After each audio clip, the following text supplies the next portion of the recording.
425. The Valley of Misery. Chalcedon Report number 326, September 1992. One of the 10 Commandments reads, Honour thy father and thy mother, as the Lord thy God hath commanded thee, that thy days may be prolonged, and that it may go well with thee in the land which the Lord thy God giveth thee. Deuteronomy chapter 5, verse 16. Humanism would say, love your parents if they deserve it. God says, honour.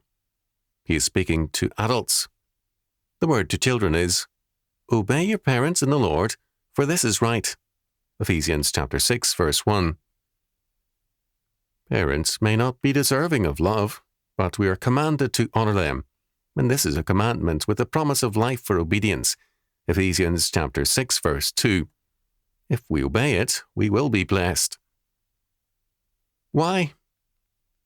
This law is given a special prominence as a means to a longer and better life.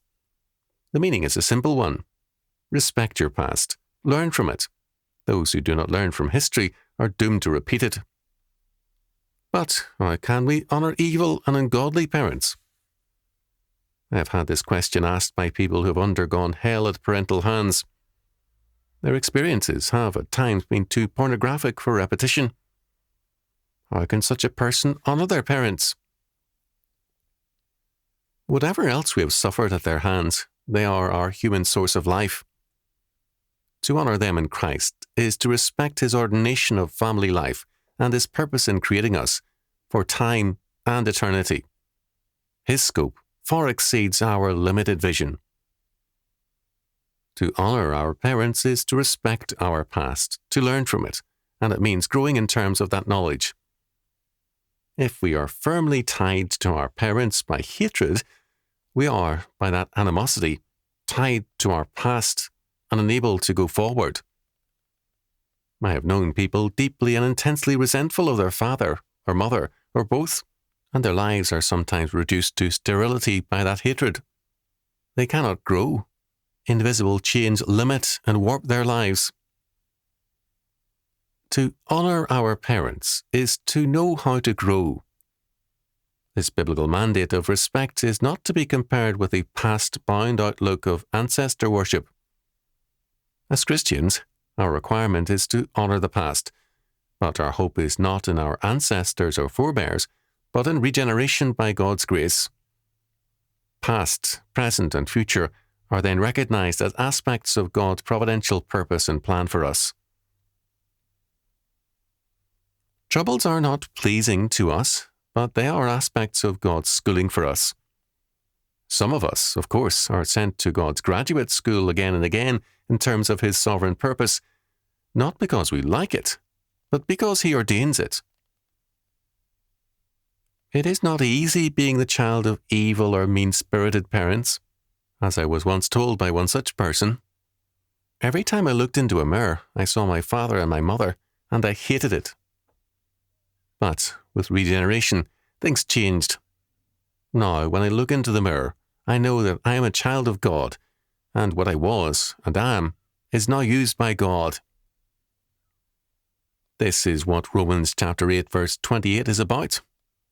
And we know that all things work together for good to them that love God, to them who are the called according to His purpose. There is always far more in our lives than we ourselves can ever see. There is always the Lord. This has not been an easy thing for me to write, because, with respect to my family, my parents and my relatives, I have been very privileged.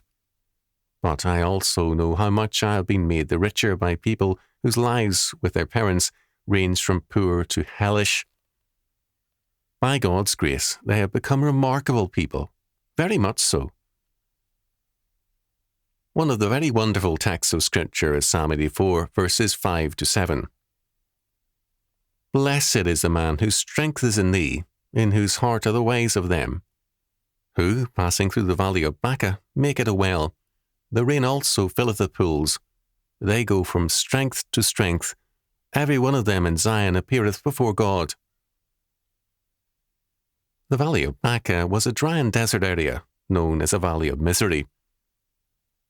A man whose strength is in the Lord passes through the desert place and turns it into a place of refreshing, of pools of water, and a good well.